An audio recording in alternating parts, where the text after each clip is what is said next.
बिस्मिल्लाहिर्रहमानिर्रहीम, अस्सलाम वालेकुम। मैं हूं सैबिक आज़मी। आप देख रहे हैं फेसबुक और यूट्यूब।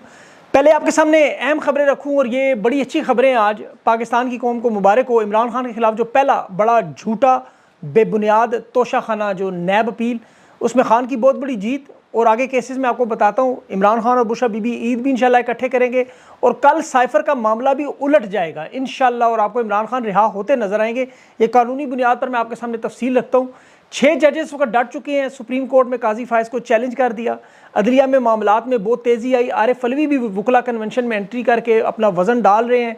स्टैब्लिशमेंट इस वक्त शदीद मुश्किलात में। एक तरफ जनरल बाजवा और फैज़ के खिलाफ मुकदमात और दूसरी तरफ महंगाई मुकाऊ मार्च शुरू, तीसरी तरफ वकला की मूवमेंट, इमरान खान की रिहाई के लिए तहरीक का आगाज़ और सबसे बढ़कर जो अदालती मामलात हैं, इसमें अब बहुत बड़े इशू शुरू हो गए हैं। तसद्दुक़ जिलानी जो कमीशन से अलहदा हो रहे हैं, उन पर बहुत बड़ा दबाव और जो जजेस ख़त इंक्वायरी कमीशन की सरबराही से इनकार कर रहे हैं। काजी फायज मजबूर होकर आज खुद नोटिस 7 रुकनी बेंच बनाकर सुन रहे हैं। इसके साथ साथ मखसूस नशिस्तों का फैसला भी सुप्रीम कोर्ट में। हमाद अजहर मंजर आम पर आए, ये बड़ा अहम मामला। अली मीन गंडापुर के वारंट भी मनसूख हुए, फवाद चौधरी की ज़मानत भी मंजूर हुई और आज आपको पता है 27 रमज़ान में मुक़्तदर हलकों की तरफ से बेगुनाह लोगों को आम माफ़ी का ऐलान भी नज़र आने वाला है। आलिया हमजा और सनम जावेद की अदालत में मियाँ वाली में पेशी। और इंटरनेशनल खबर भी आपको दे दूँ, तैयब अर्दगान ने तुर्की में बल्दियाती इंतखाबात में बड़ी पार्टी होते हुए शिकस्त और तस्लीम भी कर ली। और जो सबसे अहम खबर, पीपल्स पार्टी तहरीक इंसाफ के साथ हाथ मिलाने के लिए तैयार, खुफिया मुज़ाकरात के लिए एक बंदा भी मैदान पर उतार लिया और बैक डिप्लोमेसी भी शुरू। हुकूमत को रिलीफ नहीं दे सकते, मुख दिवालिया हो चुका। ख्वाजा आसिफ के बयानात ने तहलका मचाया। आज कौमी असम्बली में बड़ा इजलास भी हुआ। लेकिन तफसील से अगर बात करूँ, सबसे पहले जो कौम को मुबारक, एक बोगस झूठा केस जिसमें खान की सज़ा मुअत्तल हुई। ये चीफ जस्टिस आमिर फारूक और मियाँ गुल हसन ने आज ये केस सुना। नैब की तरफ से वकील भी था और बड़े हैरान कुन अंदाज में आज नैब की तरफ से सज़ा मुअत्तली के खिलाफ दलाइल ही नहीं दिए गए। वकील अमजद परवेज़ मौजूद थे। उन्होंने कहा आप सज़ा मुअत्तली करें, इस मामले तक हम इसे तस्लीम करने को तैयार हैं। सेनेटर अली जफ़र ने सज़ा मुअत्तली की बजाय कलअदम कराने के लिए दलाइल की इजाज़त मांगी थी। आमिर फारूक ने यहाँ कोशिश की कि इसको थोड़ा सा लटकाए। उसने कहा जी 2 केसेस हैं, एक आपका कल साइफर पे भी मरकज़ी अपील है, वो भी हम सुन रहे हैं, एक ये केस भी है और प्रोसिक्यूशन के दलाइल भी हैं और वो टाइम भी लगेगा, इसलिए अगर आप इस पे दलाइल ये दे दें, हम सज़ा मुअत्तल करने को तैयार हैं। ये बहुत बड़ी जीत थी। मियाँ गुल हसन साहब ने ईद के बाद केस रखने की अंदिया दिया और सबसे बढ़कर इमरान खान और बुशरा बीबी की सज़ाएँ मुअत्तल होगी। ये तोशाखाना जिसमें 12-12 घंटे कार्रवाई करके सज़ा दी गई थी और सब जानते हैं कि कोई कानूनी तकाज़े पूरे नहीं हुए और ये बड़ा अहम मामला है। जब देखें, जब ट्रायल इस तरह हो तो वो ख़त्म भी इसी तरह ही होता है। इसी की बुनियाद पर खान की रिहाई की बात होती है। ये नाकस ट्रायल है, इसका फ़ायदा हमेशा अपील में मुलजिम को मिलता है।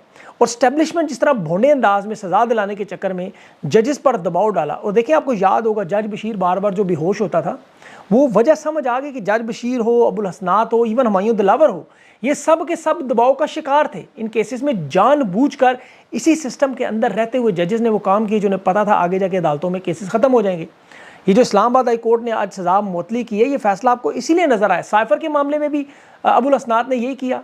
अब ये समात मुअत्तल हुई, कल इंशाल्लाह अगर ये केसेस सुन लिया उन्होंने तो खान कल ही बाहर है, क्योंकि अलकादर ट्रस्ट में 190 मिलियन में जो इस्लामाबाद हाई कोर्ट ने अभी मुलाकात करवाने के दौरान जो हुक्म दिया, उसमें ये भी बड़े ज़बरदस्त दलाइल थे। आज तो अडयाला जेल मुंतकिल ना करने का मामला, मुलाकात ना कराने पर भी आज और चीफ कमिश्नर की और सुपरिटेंडेंट की रिपोर्ट पर जस्टिस गुस्से में थे बड़े, दोनों जजेस, कि ये आप सियासत कर रहे हैं। 31 जनवरी को सजा हुई, ये कहते हैं जी अडयाला जेल में जगह नहीं और उसके साथ ही 141 नए कैदी भी डाल दी खवातीन। अब जज ने यहाँ तक कहा आपको खैरात दे रहे हैं, अगर कैदी ज़्यादा आप एक तरफ कहते हैं, दूसरी तरफ 141 खवातीन आपने कैसे शामिल कर ली। बुशरा बीबी को किस तरह आपने बनी गाला में इंसानियत सोज मुजालिम किए जा रहे हैं। तो अब मुलाकात भी खान की होगी, अलहदगी में होगी। और ये देखें, ये छोटे छोटे जो रिलीफ इंसाफ की बुनियाद पर जजेस पे दबाव कम हो रहा है, ये बड़ा अहम मामला है। ये जो लोग आपको 900 मुलाकातें इमरान खान की बताते हैं, वो यही मुलाकातें जो समात के दौरान होती हैं। जजेस अब इस मामले को अगर ले जाते हैं, देखिए ये मामलात अदलिया में इसलिए अहम है, मैं बार बार इस पर जोर देता हूँ और देता रहूँगा, क्योंकि खुफिया इदारों की अदालती मामलात में जो मुदाखलत है, जजेस का जो ख़त है इस्लामाबाद हाई कोर्ट में, ये 6 जजेस अब दरख्वास्त लेकर नहीं, बल्कि अभी तसद्दुक़ गिलानी साहब ने की तैनाती को जिसमें चैलेंज किया गया, ये देखें अगर ये कमीशन के ख़िलाफ़ सू मोटो की दरख्वास्त दायर करने पर, और जो आर्टिकल है 184 की शक 3, उसके तहत जजेस बाकायदा तौर पर हड़ताल के लिए, भूख हड़ताल के लिए, उसके लिए भी तैयार है, पैदल मार्च के लिए भी तैयार है। और सुप्रीम कोर्ट की तरफ मुकम्मल वकला कन्वेंशन के साथ जो भी शुरू हो चुके हैं, इस कन्वेंशन में बड़ी जान आएगी। आपको देखेंगे, आपको पाकिस्तान के तमाम बड़े वकला शरीक हो रहे हैं और ये कन्वेंशन पंजाब से शुरू हुए। इसमें तहरीक उस तरह बेशक शुरू हो या ना हो, लेकिन जिस तरह आरिफ अलवी समेत तमाम वकला शामिल हैं, मीडिया को तो ज़ाहिर उन्होंने ऑफ कर दिया है, मीडिया को किसी सूरत में लाइव करने की इजाज़त नहीं है, लेकिन लाहौर हाई कोर्ट के बाहर असद मंजूर भट्ट साहब हैं, उन्होंने भी पूरी कोशिश की और तमाम वकला को इकट्ठा कर रहे हैं, चाहे थोड़े भी इकट्ठे हो जाए। अभी तो 300 सामने आए, अगर ये 3000 भी हो गए तो मामला हल है। और देखें, अवाम को सिर्फ यही करना है, अपना दबाव बढ़ाना है। तोशाखाना में मुअत्तल सज़ा है, साइफर वाला केस बेबुनियाद, इसके बाद इद्दत वाला जो बेबुनियाद शर्मनाक केस है, जो खान के बदतरीन मुखालिफिन इस बात पे तस्लीम करते हैं कि वो घटिया तरीन केस था, ये इंशाल्लाह आपको उड़ते हुए नज़र आएंगे। साइफर पे सलमान सफदर पहले ही बड़े ज़बरदस्त दलाइल दे चुके हैं, मेरी ज़ाती राय भी है वकला से मशावरत के बाद, इस केस को मैंने स्टडी भी किया। इस केस में भी ट्रायल में बेज़ाब्तगियों का अंबार है, तो इंशाल्लाह खान आपको लाजमी बाहर आता हुआ नजर आएगा। लेकिन बात फिर उधर ही आ जाती है कि 6 जजेस के केस वाला असल मामला, क्योंकि जजेस के ऊपर से दबाव हटेगा तो कानूनी फैसला आपको सही सिमत में नजर आएंगे। अगर जजेस के ऊपर दबाव रहा तो फिर वो आपको पता है, चाहे वो आगे वाले मामला में बताता हूँ आपको। अब काजी फायज यही वारदात कर रहा है, वो मट्टी पाव वाला मामला जो खेल रहा है। ये आज इनका जो इजलास हुआ उसमें देखें, काजी फायज ने खुद मज़े की बात आपको बताऊँ कि खुद नोटिस के हक में वोट ही नहीं डाला। फुल कोर्ट बेंच में एतजाज़ अहसन ने जिस तरह कहा था, वकला हमायत कर चुके हैं कि 13 रुकनी बेंच बनाए आप। उसमें जस्टिस मंसूर अली शाह और जस्टिस मुनीब के अक्सरियती फैसला था, आपको याद होगा, उस पर इन्होंने खुद नोटिस लिया था। काजी फायज को अब ये मामला 1 साल से पता था कि जजेस के साथ क्या हो रहा है, बाकाज़ाता तौर पर शिकायत मौजूद थी, लेकिन बजाय उसके हल करने के फुल कोर्ट बेंच बनाकर सीनियर तरीन जजेस के सामने उसने एक कमीशन के लिए वारदात कर दी। और जजेस में भी इसने जानबूझकर जूनियर जजेस अपने साथ रखे। ये याद रखें, सुप्रीम कोर्ट में जूनियर जजेस को लाने की वारदात ये थी कि काजी के दबाव में रहे, क्योंकि बाकी जजेस तो मान नहीं रहे इसकी बात। खुद हालांकि सीनियरिटी की बुनियाद पर ये शोर मचाता रहा माजी में। ये जो लार्जर बेंच अभी तश्कील दिया गया उसका खुद सरबराह भी इसीलिए बना है। अब इसमें मंसूर अली शाह मौजूद है, जस्टिस जया अफरीदी मौजूद है, जमाल खान मंदोखेल है, याद रखिएगा, अतर मुनल्ला भी मौजूद है, जस्टिस मुसरत हलाली हैं और नईम अख्तर अफगान। ये 7 रुकनी बेंच अब बुध को 11 बजे समाअत करेगा। और काजी अब मजबूर है, और ये काजी नहीं बल्कि इसके जो सहूलतकार है पीछे वो भी मजबूर है। और ये जो साबिक जस्टिस है तसद्दुक़ हुसैन जिलानी, इसने जो कमीशन छोड़ा है, माजरत की है, आप उसका जवाब पढ़े, उसने लिखा है वाज़े तौर पर कि ये टर्म्स ऑफ रेफरेंस जो बनाने थे कि किस तरह ये कार्रवाई होगी, ये अदालत का काम था, आपने वफाकी काबीना को दे दिया, जिन्होंने पहले ही फैसला दे दिया कि जजेस का एग्जीक्यूटिव के ऊपर, खुफिया अदारों के ऊपर इल्ज़ामात बेबुनियाद है। अब अगर आपने फैसला दे दिया तो कमीशन बनाने का जस्टिस तसद्दुक़ जिलानी को सवाल ही नहीं पैदा होता। अब उसकी अपनी रेपुटेशन भी दाव पे लगी हुई है। और ये मैं आपको हकीकत बताऊँ, ये जो सोशल मीडिया पे जो दबाव डाला जाता है ये उसी का नतीजा है। यकीन करें, जजेस पढ़ते हैं, सुनते हैं, देखते हैं, ये सीनियर वकला के जो बयानात आते हैं ये इन तक पहुँचते हैं। ये लतीफ़ खोसा जो बात कर रहे हैं ना आज इतनी खुल के कि इस्टेब्लिशमेंट ने हर चीज़ पर कब्जा किया हुआ है, अवाम का चाहे मैंडेट हो, जाली वज़ीर आज़म, जाली वज़ीर आला लगाया हो, अब वकला को हर सूरत में अदलिया के लिए बाहर आना पड़ेगा। सलमान अकरम राजा भी यही कह रहा है।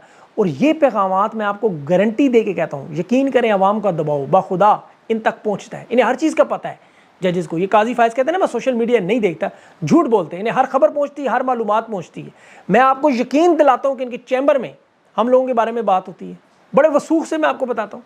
ये अपने चैम्बर में बैठ के बात करते हैं कि फ़लाँ सहाफ़ी ने फ़लाँ मुल्क से ये कहा। अब मैं उसकी ज़्यादा तफसील में नहीं जाता, क्योंकि आपको पता है हमारी काजी साहब से कोई ज़ाती अना या ज़िद तो है नहीं। हम तो सिर्फ चाहते हैं कि सब लोग के इंसाफ पर ये फैसला दें और पाकिस्तान की अदालतों के साथ खिलवाड़ ना करें। और तहरीक इंसाफ भी यही कह रही है कि अदालतों से हमारा मैंडेट वापस ना मिला तो हुकूमत नहीं चलने देंगे। और यही बात बार बार समझा रहे हैं कि हुकूमत नहीं चलेगी तो मुल्क नहीं चल सकता। मुल्क अदालतें फिर उसमें क्या चीज़ है? जुल्म और जबर के निज़ाम को रोकना होगा। सोशल मीडिया की टीमों को देखें, यकीन करें, पाकिस्तान की आवाम जितना खराज तहसीन इन रज़ाकारान को पेश करे कम है। ये इन्हीं लोगों का दबाव है। आज हमाद अज़हर भी अपनी जान हथेली पर रखकर पेशावर हाई कोर्ट पहुँच गया ज़मानत के लिए, ज़मानत मंजूर हुई। देखिए, अदालत ने 1 महीने में उसे कहा है कि आप मुतलका अदालतों में पेश हों, और ये हमाद अज़हर का बहुत बड़ा फैसला था। इन्हें खराज तहसीन पेश करना चाहिए। देखें, जबर के और जुल्म के दौर में मेरी नज़र में हमाद अज़हर की इज़्ज़त में आज बहुत इजाफा हुआ, उनके कद काट में इजाफा हुआ। ये फ्रंट पे लीड करेंगे, इस पूरे प्रोसेस से निकल कर ये कि दोबारा कुंदन बनेंगे। ये बड़ा काबिल आदमी है, इसे पंजाब में इस लीडरशिप की बड़ी ज़रूरत है। पंजाब में इन्होंने पूरी लीडरशिप ख़त्म कर दी है। इसके अलावा जो उनके ऊपर तनकीद थी, जी बाहर नहीं आते बाहर, अब वो बाहर आ गए। अब इंशाल्लाह अल्लाह करेगा ये मामला ठीक होंगे। और मैं बार बार कह रहा हूँ, जजेस आज़ाद होंगे तो हमाद अज़हर हो, आलिया हमज़ा हो, डॉक्टर यास्मीन राशिद, तमाम केसेस ख़त्म होंगे। ये जो आलिया हमज़ा और सनम की लाहौर से गिरफ्तारी और डाल दी मियाँ वाली के केस में, आप देखें कोई एक काबिल जज हो वो इन्हें लाहौर से सरगोदा ले जाने की कोशिश ही ना करने दे, वहाँ अदालत में इनका केस ही नहीं बनता। लेकिन जजेस चूँकि कॉम्प्रोमाइज़्ड हैं और बिके हुए बेचारे दबे हुए हैं। अब इसके साथ साथ जो हुकूमत में नून लीग भी आपको पता है फंसी हुई है, पीपल्स पार्टी उन पर भी वार कर रही है। खुर्शीद एक शाह एक दफ़ा फिर जो बैकडोर चैनल खोलने का इरादा कर रहा है, तहरीक इंसाफ से हाथ मिलाने का, मुज़ाकरात करने का, हमारे दरवाजे खुले हुए हैं। और अब मेरी जो इतलात है पीपल्स पार्टी के अंदर ये बात हो रही है कि इमरान खान से हर सूरत पर मुलाकात की जाए, उनको बताया जाए कि हम हुकूमत गिराने के इस मरहले में उनके साथ खड़े हो जाएंगे, खान साहब बस इस पर राज़ी हो जाए, बाकी मामला ख़त्म। अब इसमें कोई दो राय नहीं, क्योंकि हुकूमत चल नहीं सकती है, पीपल्स पार्टी भी मजबूर है। तहरीक इंसाफ के लोग देखें, जहाँ हुकूमत ना मिलने पर इस वक्त नाराज़ है, वहाँ उन्हें खुशी भी मनानी चाहिए। ये हालात, इसमें हुकूमत बनाना, ये जो ख्वाजा आसिफ तीसरी मरतबा कह रहा है कि पाकिस्तान दिवालिया हो चुका, हम आवाम को कोई रिलीफ नहीं दे सकते। आप ज़रा सोचें कि इस वक्त वज़ीर-ए-आज़म अगर तहरीक इंसाफ का होता, हुकूमत तहरीक इंसाफ की होती और आवाम को इसी तरह रिलीफ ना मिलता, तो ये 6 महीने के अंदर अंदर ये जो लोग आपको इस वक्त इनके ऊपर गुस्सा करते नज़र आ रहे हैं, उनके गुस्से का रुख तहरीक इंसाफ की तरफ हो जाना। तो ये मैं आपको हकीकत बता रहा हूँ, आवाम के अंदर सब्र नहीं है। और दूसरा बड़ा अहम मामला देखें, जो अप्रैल में 2 अप्रैल कल 48 नशिस्तों पर इलेक्शन है सेनेट का।